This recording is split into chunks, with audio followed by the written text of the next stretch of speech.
Shouts out BigSteve. What up? Welcome to another episode of the Big Brain 103. I am pretty sure. We just went by episode 100 and 101 last week. Yeah, came here nice and quick. Thanks for everyone for listening. Hopefully a lot of people got a lot out of that podcast, with the three guests, Lucrative and Pepe and Chad. I wanted to do something special for the 100th episode. I gave away some money. So hopefully people got something out of that. I mean, we all did very well. Pepe gave Pi for round 2 sub. My best bets were Doesn't Go in Manes, Mendoka. We all agreed on Buckley, even though I didn't lock it in. I gave that out as well. I knew it was going to be one of my favorite bets. Won every round, beat the piss out of Morono. Had a bad bet on De La Rosa. Live bet Orochi Lang at $3. Passed on everything else, and ended up with 1,800. Won 750 on Sammy on Octagon, which I gave on my Twitter. Won a little bit on Palacio, whatever his name is, on 1FC. Won 1,200 with my boy Subliminal on Contender Series. We both hit Ruffy and Bellardo, and then obviously another 1,100 on the last episode. We both hit the underdog that beat Isakov, and hit some overs. The over in the Yuri fight and the over in the Lima fight, which, never in doubt. Yeah, so that's it. Yeah, kind of made most of the money back from September. Thanks for subscribers. I've got over 500 subscribers now, right after the 100th episode. So, if you want to support the channel, jump on the Discord. All the boys are in the Discord. I won't be doing as long or as many guests for the time being. I'm kind of burned out by podcasts. So, going back to the basics, just gambling, putting my picks on Sherdog, even bet MMA, even though I don't like it as much, and trying to be more active on Twitter, give my favorite free picks on there. But like and subscribe, and I'll be a little bit sporadic, and I'll try to do this quick today. My boy Luca really likes Big Bird. Like I said, mate, no guests. I'm trying to do these nice and quick, and 1 hour here, half an hour for the timestamps, half an hour for the thumbnail. It's like 2 hours I could be taping fights, so it's just burning me out a bit. I do it because I have fun with it, and if it's becoming a chore, too much of a task. But alrighty. So we made about 5,000 last week with Bellator and everything. So in a good headspace. I'm just gonna keep that going, and a lot of regionals this week. All right, let's get started with this crapshoot of a card. Ashley Yoda, Emily Dakota. I haven't taped this fight. Yoda's barely UFC level. I wouldn't recommend anyone parlay Dakota. It's not smart gambling. Don't be a square. Someone mentioned minus 3.5 handicap on Dakota. That's not bad, I guess. That way you don't lose if you play her finish or decision, because Yoda's pretty washed. But haven't taped it. It might be. It's probably still like minus 200, the minus 3.5 handicap. So pass. Next fight, Chris Gutierrez, Alateng Haley. Crazy line on Halatang. Chris Gutierrez, a massive favorite. He had a fight with Montel Jackson last week, and now they moved into this week. Alatang, I think, took this on short notice. Correct me if I'm wrong. But a lot of people are speculating that he's injured, because just a massive line movement on Gutierrez, and it feels like a bit of a donation. But Alatang is pretty low output, and Chris Gutierrez, decent striker, a lot of volume with his kicks at least. At what point do you just blindly play Alatang and just hope for the best, right? Gutierrez is usually dropping around. He's a kicker, not much of a puncher. Minimal finishing upside unless he's knocking out a really washed and shop-worn, Frankie Edgar. The best guard that he's fought in pretty much his whole UFC career before Raoni Barcelos, Pedro Munoz, 30-27 them, and I passed on Pedro Munoz because I thought he was a flat-footed, low-volume punching bag, and he still ended up 30-27 Gutierrez, who's got the much better footwork and output. So I don't see why Alatang can't at least attempt to replicate that game plan. Alatang has really nice hands when he lets go, really good overhand right, solid power, solid wrestling. He's durable. He has all the tools to make this competitive. I have like $350 on Alatang to make $1,000. So it's like a quarter unit to make over half a unit. Yeah, I wanted peanuts on it just in case it is a donation. But yeah, I mean, Alateng's at fight ready. Surely they can tell him to pressure, box. If he can catch him like Pedro, if he can, stifle the kicks. But Alateng is really bad at checking kicks. So yeah, I mean, it's a dog or pass. I don't know why people are playing this line. I guess because Gutierrez is ranked. Maybe that's why. But yeah, it's a system play, as Twitter would call it. So I've got a system play on my boy Alatang, and yeah, fully expected to lose, but we'll see what happens. Zen Monkey always in here. Appreciate the commitment, mate. Riding height. How's it, bro? It's all right, my friend. How's it with you? Alrighty. Irina Alexeyeva versus Melissa Dixon. This is the Twitter fight of the week. There's always one really low level one. Yeah. So I wasn't one of the guys that got burned by Edgar last time. Irina looked really bad on tape, and people were hammering her. The Russian Ronda, she's got a couple of arm bars on her record. I taped her, and her whole career is a little bit. It's strange, and I got reminded taping that again. Her one loss to Lilia Kazak, 8-6 at the time. I think her record's even worse now. She almost knocks out Kazak, and then she's ground and pounding her, and then she proceeds to gas, and then almost gets rear naked choked in the second round, and gets dropped in round 3. So she's completely gassed, and that's a low level opponent. But that striking where she dropped her, that made me stay off and think, what, maybe she's not that bad. She's got a chance against Edgar.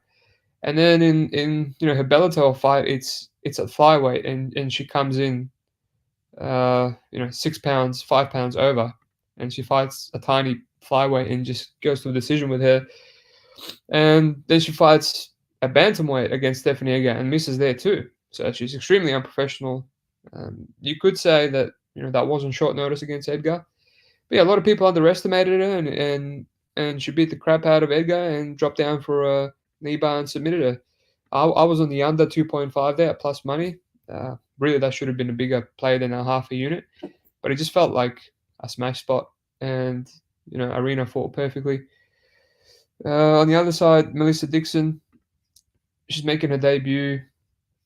Not on short notice. I've seen this girl before, not in Aries, but she decisioned Mafalda Kamona, who was meant to fight on PFL, and I thought she was decent. I was going to play her, and I remember seeing this Dixon chick just run through her on the ground for 3 rounds. Nickname is The Mess, and it's a good nickname. She's a dog. She fights for your money. She clinches a lot. She goes for a takedown. She's really good positionally. Razia Zuak in Aries, she's a high-level judo girl. Every time she tossed her, she would end up on top or get her back. So really good positionally. Her last fight, a Russian chick, a striker, she was lighting her up, and she took her down and just ground and pounded her to a finish. So she's a dog. She's going to fight for your money. She's never been finished. She's got 4 losses on amateurs, all decisions. And yeah, really good ground and pound, really good positionally, and I just think she's more well put together, right? Even though I see a lot of people playing Irina, I get it. Her striking does look good, but if you look at it as a whole fight, can she keep up what she did against Edgar for 3 rounds? It looked like she was definitely going to gas. She was going way too hard, and we've seen it in her one loss. That's exactly what happened. She dropped her the same way that she hurt Edgar, and then she fell apart. Melissa might get hurt because she does have a high guard and bad defense, but after that, maybe she has to defend a few knee bars. But what happens if she gets on mount? I just feel like she's going to be the more gritty and more proven girl over the stretch of 3 rounds. I still get mystery vibes from Irina. She's pretty memey, but she does have good striking, and she does have a sambo background, and she's got confidence. So that's dangerous. You can see she's quite calm in there, and a lot of people are hating on her because she's a little bit cringe. I felt like going for the under again, back to the well. Again, plus money, which is interesting. But Dixon's quite durable, like I said, and never been finished. So I just went with a more streamlined approach of just playing Dixon by KO at $4.75 to win around $1,000. You know, I think she most likely gets a ground and pound finish at some point when Arena gasses. So yeah, and I'm not against the under 2.5. I mean, there is a chance maybe Arena finishes her, the first person. Like she's pretty aggressive. But yeah, I've got Dixon, KO, and I'm looking to live better after Arena has some good success early and slows down. All right. Terrence McKinney, Brandon Marote. This is the same fight as the Breeden. I just can't believe anyone was playing Breeden. It's just, no offense, but yeah, just this stupid play. If you're gonna fade Terrence, you fade him with a live bet when he slows down. I played $1.44 under 1.5 there, which was just under minus 200. I still thought there was a bunch of value on it. I got a little bit nervous, I'll be honest, because I saw all the people playing Breeden. But yeah, never in doubt. Easily knocked out Breeden. And this kid is nothing special. It should probably be the same, but BetOnline opened the under 1.5 at an even worse price. And yeah, they're on it. Not much to talk about. Let's move on. Maybe some Terrence round one. another beautiful. These fights right here: Tenaro Lisboa, Ravena Oliveira, and a bunch of other fights on this card is why I'm not interested in these podcasts as much anymore. It's just, and why I'm focusing more on regionals. Maybe some week I'll do no UFC at all, and I'll just do regional breakdowns because the KSW has about 7 fights better than the UFC card. Like, this is absolute rubbish. Let's address the comments. Riding high, I'm all good, mate. Just ready to make some bank. That's the spirit. Pepe Sylvia Dixon gang. I'm pretty sure you got a good line, Pepe. Honestly, I'm even considering slight favorite on Dixon. I feel like Arena's round one or bust. Lou Betcha, yo, bud. What's up, bud? God's work as always. I'll do my best. Alrighty, so Lesboa, her second fight in the UFC, she was a bit of a mystery box in her debut. I had plus 150 against Jessie Jess.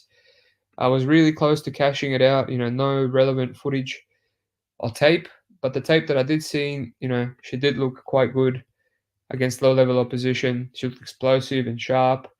And, I just kept it due to the CLV and the fact that, Jessie Jess, she was retiring and she's going to lose to a warm body more often than not. So, yeah.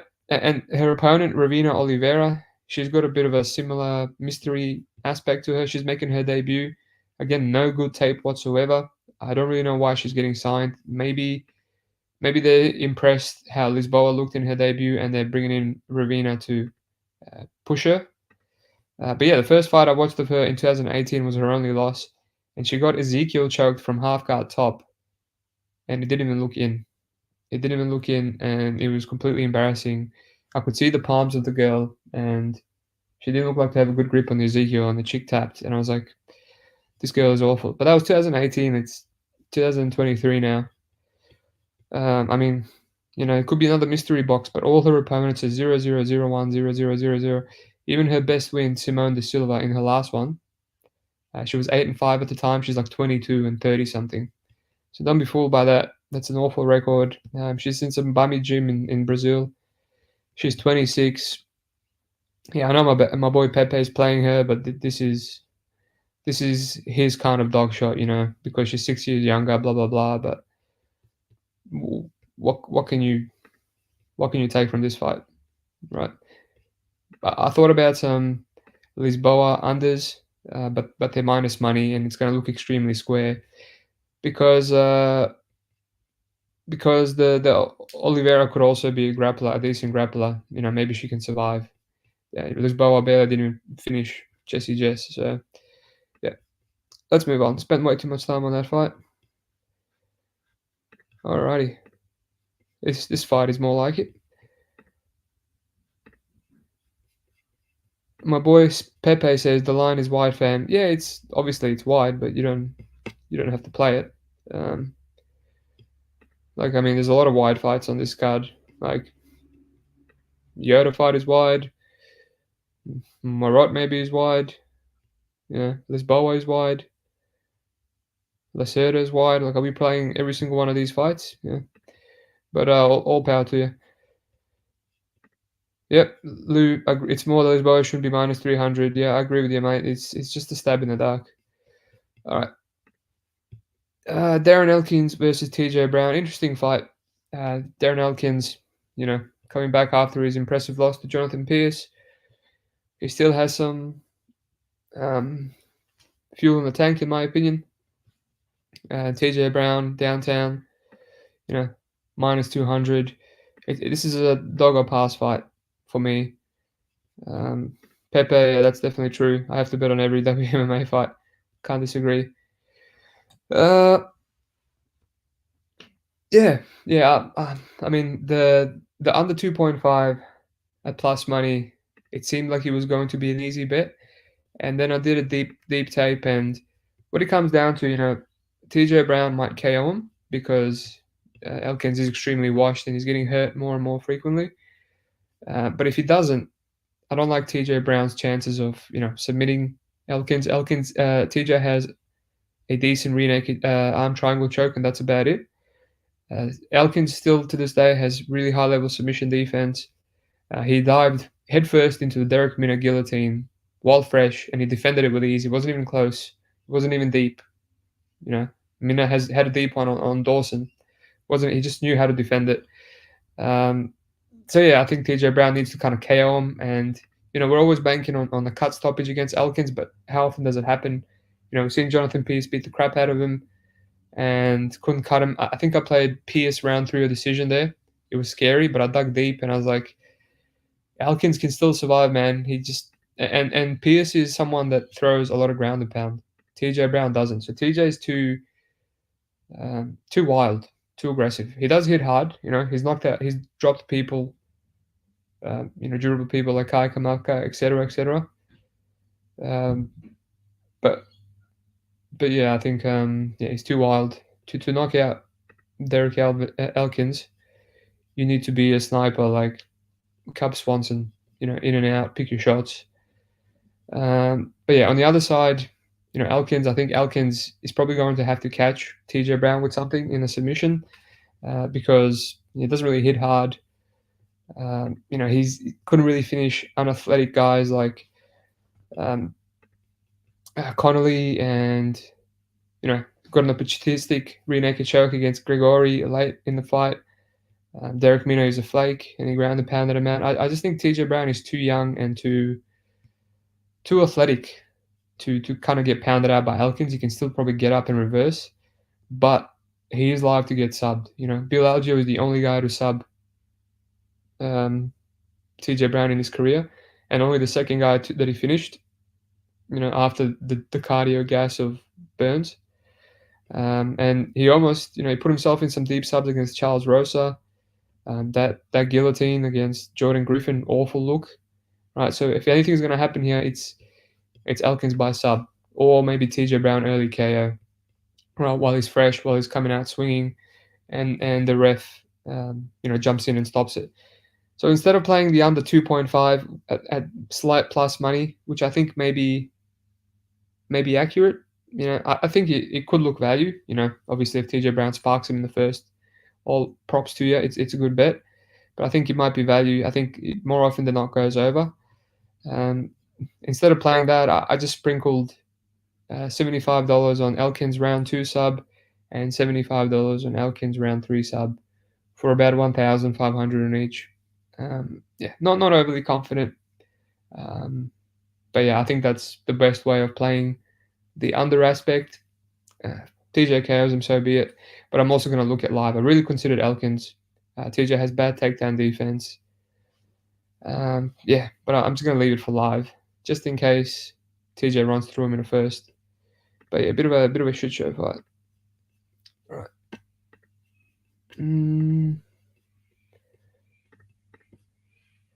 We're on to the main card.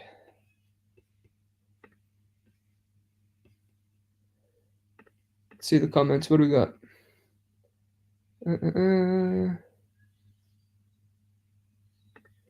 Lou Betcha. We need a Mug Shorties card. We sure do. Montserrat Ruiz comeback story starts later this month. Riding hard. Yeah, he might pull the Homer Simpson. Let TJ get tired beating him up. Yeah, that's Elkin's calling card. Yeah, I agree with Lou. Live line. Alrighty, now this is probably the other Twitter fight. Christian Rodriguez, Cameron Simon. Christian, really technical, well-rounded fighter. I respect his game. Uh, nice 1-2, pressure, striking, good knees up the middle, really high-level grappling as well. Scrambles, jiu-jitsu, great front choke series. Uh, yeah, really all-rounded technical fighter, and I'm impressed with what I've seen from him. On the other side, Cameron Simon, he's more physical, he's raw, he's also very talented and younger, 22 years of age. He's a bit like his mentor, Dricus du Plessis. He uses his physical advantages, his cardio. He muscles people. He usually starts slow, and then he just um, grows as the fight goes on and beats his opponents with cardio and body kicks. He's got good pressure. He can be taken down. That's one of his main weaknesses and why he's so raw. And he loves going for the guillotine, which he probably shouldn't as much, but sometimes he uses it to reverse to get on top. But yeah, he's a very talented fighter. He's got a long way to go, but he's just going to get better and better. I think he's got more power than Christian Rodriguez, and I'm inclined to believe slightly better cardio too. Christian is kind of a bit lackadaisical, and he's not very physical. He was taken down twice, but by what's his name, Joshua Weems, but he's shown good takedown defense in other fights. I think he just came in, a bit too relaxed in that fight. But yeah, but how I feel this fight going, I mean, I actually don't have a strong take here. I thought I'd be liking Cameron at dog odds because I thought it'd be competitive, and I still feel like it's competitive. A competitive striking fight where I can't really get an edge, and I don't really put any money on it. I mean, at this current line, maybe it's accurate if you give Rodriguez slight favorite. He's probably less likely to make any mistakes and to stay clean, but when it gets into rounds 2 and 3, I kind of trust Cameron to fight for your money more. Um, you know, Punish the body, pressure, get up if he's taken down. Yeah, I don't know. It's a competitive fight. There might be some value in Cameron as a dog, but I feel like he drops round 1 pretty uh, at a pretty high clip. And at that point, I'm just going to wait and see how the fight plays out, and I'm just going to look to live bet it. If Rodriguez's cardio looks worse than usual, I'm just going to line up a Simon bet. But yeah, it's a dog or pass fight for me. I'm not someone that's extremely confident on Searod or Simon, either way. Pepe Silva, I feel like people rate Cameron so highly because of DDP's success. I mean, I guess he's clearly talented. I played him as a plus 250 dog on Contender Series. So people were crapping on him back then, but you could see he's talented. All right, there's a lot of Twitter fights on this card actually. So I'm pretty passionate on this one in a way that I don't even have a bet, but I'll let my passion take over. So the first time these guys fought, Edgar Chairez, a very well-rounded guy that's been on Contender Series and Contender Series twice. Maybe I'm wrong, but he's fought the who's who on the outside of the UFC. And this is a rematch between him and Daniel Lacerda. Lacerda getting his 5th chance in the UFC. So the first time I looked at the under 1.5, that's pretty standard when Daniel Lacerda's fighting. It was minus 200. Right, so I passed on it last time against my boy CJ Vergara because CJ is very durable and he's not the best finisher. In this case, I looked at the minus 200. I thought Edgar Chairez is very durable, very good submission defense. We saw that against Tatsuro Taira and Carpenter on Contender Series and won 5 rounds with Aguilar in the regionals. So I don't want to rely on him getting finished by Lacerda. On the other hand, Chairez doesn't really hit that hard. Most of his finishes are by sub. So I thought instead of playing the juiced under 1.5, I'll play the sub. There were some astronomical round 1 subs and round 2 subs. And I don't know, I just looked at it and just said I'll come back to it. But bet online stuff gets steamed so quickly. These bloody kids putting their $100 on it and ruining everything. Piss. And yeah, I came back to it and I decided on passing on the sub, and thankfully Chris Tyone saved me in that fight from being extremely tilted. And a lot of people played Lacerda saying, he's got value, and Chares is not a good fighter like some of the other people that he's been fighting. But I think Chares is on the same level as CJ Vergara. And now they saw that fight. They saw that fight where Lacerda fought patiently. He didn't land anything. He was reacting horribly to calf kicks. He hated it. Dived in for a takedown. Did nothing on top because he was scared of gassing out and getting submitted. Then he gets up, and then he dives into a guillotine anaconda. Didn't know how to defend it. Put his head even deeper into it, and should have been submitted. His arm went limp, whatever. And people are confident to go back to the money line with Daniel Lacerda again. That's what I understand. I just don't understand what people are saying. Maybe they can fill me in. I mean, all the people that are playing him. Like, do you think Lacerda can grapple for 3 rounds and not gas out and not get submitted? I feel like going back to the well and playing submission again. I know every fight doesn't go the same way, but how does this fight go? Lacerda probably wins round 1, takes him down again. It was easy to take him down. Stays on top, lands some ground and pound, maybe takes his back.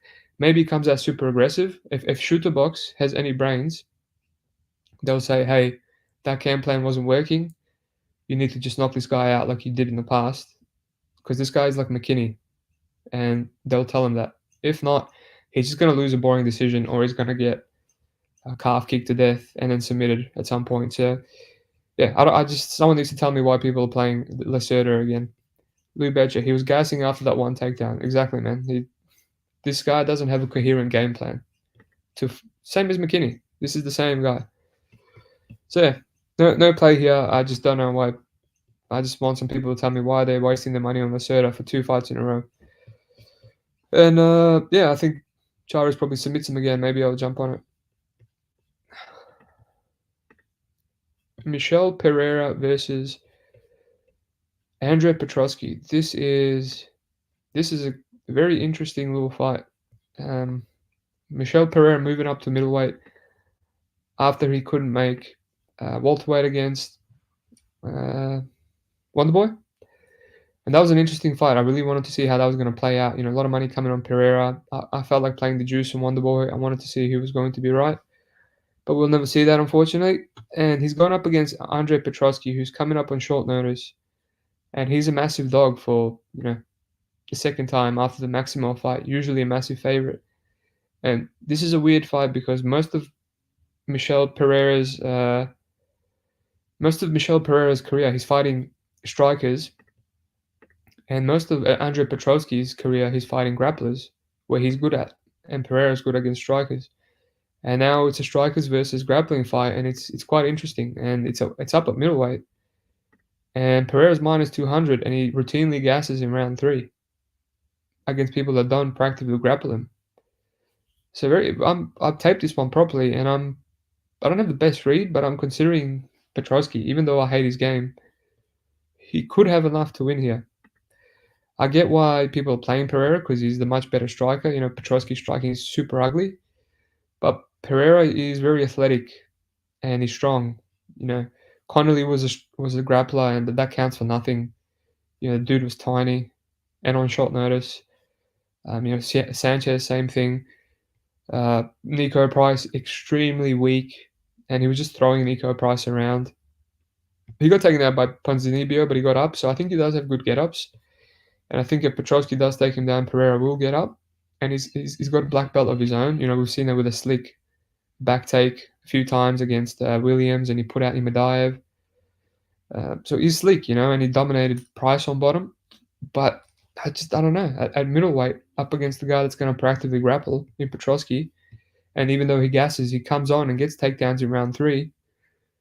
Yeah, this is just a funky fight. Minus 200 on Pereira. That's That's all I have. All I have is Dogger Pass, and I haven't locked it in, but I don't even know how the fight's gonna play out. But Pereira doesn't hit that hard, you know. He could knock out many of the chinny and washed guys in Fiallo, Ponzinibbio, Price at welterweight, and now he's gonna knock out Petrosky at middleweight. Only been knocked out once by Aaron Jeffrey. Yeah, it's tough, man. It's tough, but Dogger Pass, and I don't know what else to say. See how I feel later in the week. Alrighty, let's see what my boy Pepe is saying. Pepe Silvia. Last fight, Charas nearly killed a man with his sub and ref not jumping in. Then that bullshit with ref jumping in too soon. I'm with you. I don't understand Lacerda. No, I don't understand it either, man. Maybe we should ask some of the people playing him. I got early one -135 on Pereira debating adding under 2.5. Yeah, someone else mentioned the under 2.5. I don't really like it. Like I said, Pereira doesn't really hit hard. And if anything, I like Petrosky by sub, but yeah, I feel like both these guys are relatively durable and hard to put out of there. Uh, all right, Jonathan Martinez versus Adrian Yanez. Strikers delight this one. Two guys in their prime, 29, 29. It's great. I'll be honest, I didn't tape this one. I didn't get a chance, and I'm not really rushing to tape it. I know these guys well. Uh, yeah, both. I mean, you know what they are. Martinez is a southpaw that kicks a lot and has a nice left hand and up knee. Spammed the calf kicks. He's a little bit chinny. Uh, yeah, got deaded by Davy Grant. Got dropped by Perez. I think he even got hurt by Morales. Maybe I'm wrong. But yeah, I bet him against Saeed. I didn't really watch that. I was driving on the way to my comp, and I just seen. I called up a live bet while driving, and I just seen that I won a split, but I never watched it back. I should probably start with that. And yeah, on the other side, Yanez. I've been betting him against all these bums. Lopez and Rodriguez, easy money unders. Yeah, then against Rob Font, I didn't play anything, and he just got sparked, which was a bit of an upset. A lot of people thought he was going to run through Chinny and washed Rob Font, which he probably could have if the fight played out a little bit. But yeah, what it comes down to, I think Martinez is the better kicker, and Yanez is going to parry and eat a lot of the kicks, and he's going to be the better counter striker, and he probably has the better chin and defense ability. When he fought Davy Grant, he took a lot of hard shots, but a lot of them were rolled on the shoulders and the chest and the back. So I think he's a lot more defensive in the pocket, whereas Martinez can be a little bit high guard and stationary. So I just see this as a competitive striking fight, and I kind of pick it around pick 'em. So that's why I didn't rush to tape it. So let's move on. A lot of regionals, so I don't want to focus on UFC on a fight that I don't think I'm going to have a read on. I will come around to it though. Oops, I just stopped sharing my screen.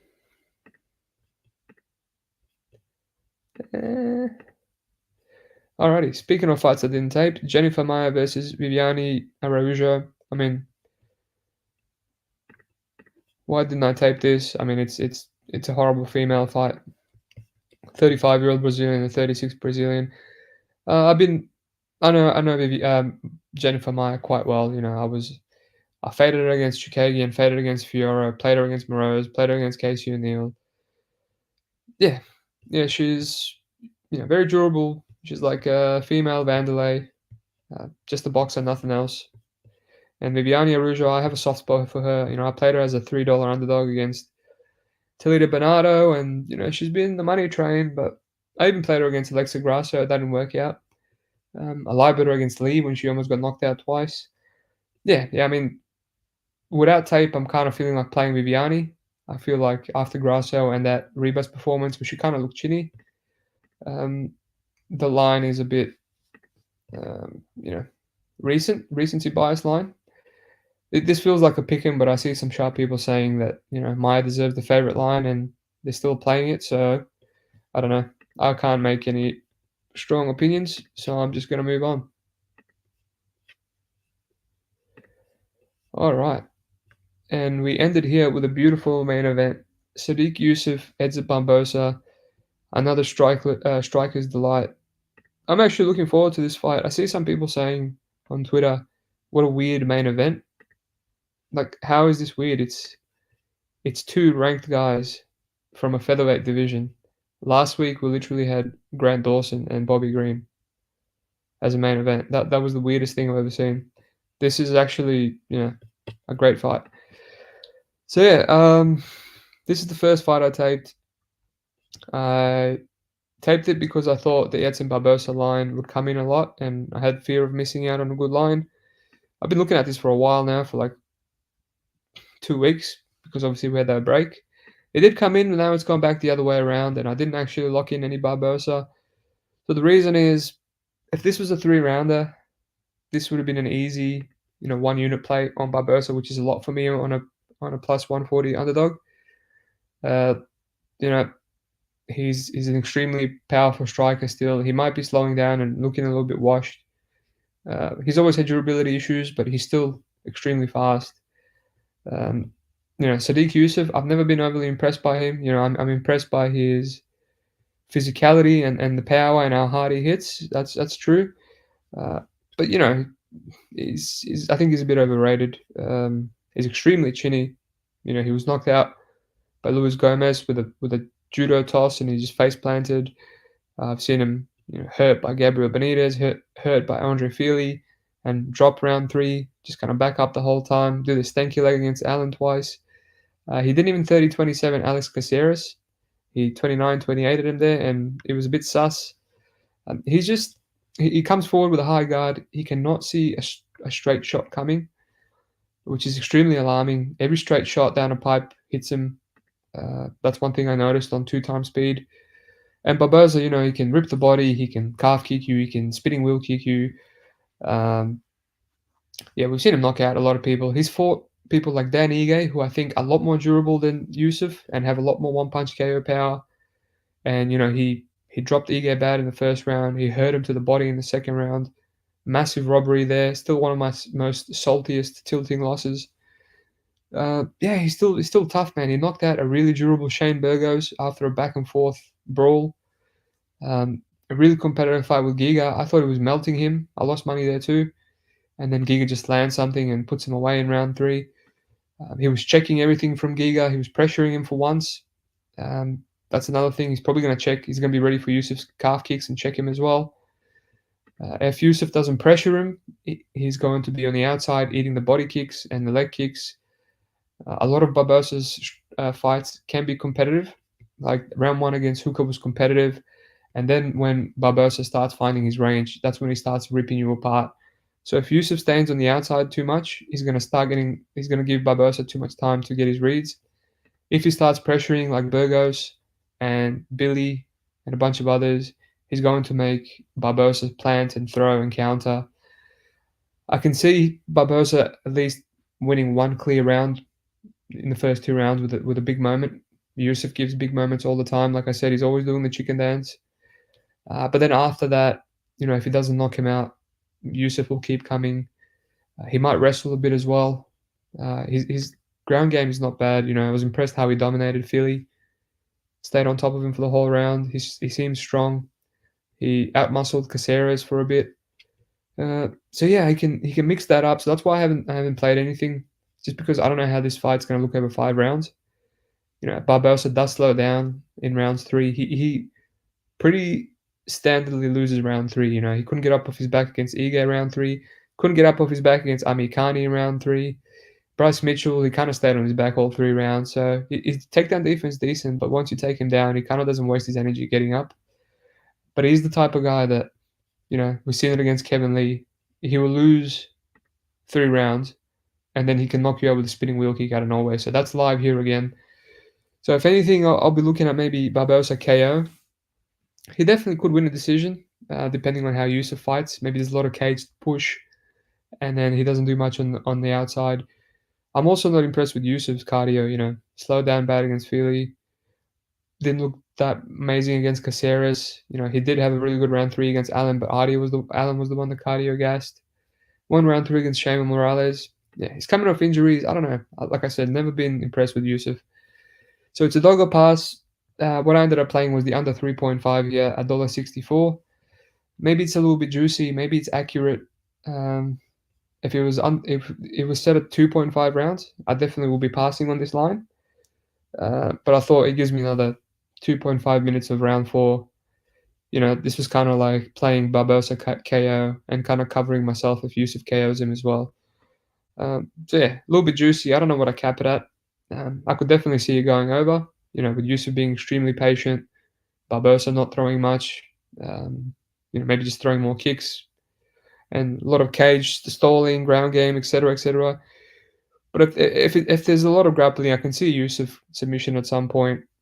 Both these guys have durability issues, so I just played it to win half a unit and call it a day. Don't overthinking. But if I am going to play Yusuff, I'll just play Yusuff live bet if I'm seeing Barbosa slow down, and maybe I even sprinkle some Barbosa KO. Alrighty, let's do a little overview and then we'll get out of here. Yoda Dakota pass. I got a little Alatang to win $1,000 at crazy numbers. I have a little bit of Dixon KO, quarter unit at almost $5. Look to live bet here. Maybe even I add the under 2.5 in there plus money. Terrence McKinney pass, Lisboa pass, TJ Brown Dogger pass. I have Elkins round 2, round 3 sub. Rodriguez Simon pass. Look to live bet Simon. Charas Lacerda another pass. Might add this Edgar submission. Pereira Petrosky pass, but I'm really considering Petrosky. Yanez Martinez haven't taken the pass. Female pass, and I've got the under 3.5 in Barboza Yusuff. Best bets. Can't say I have anything that I want to give out like last week, but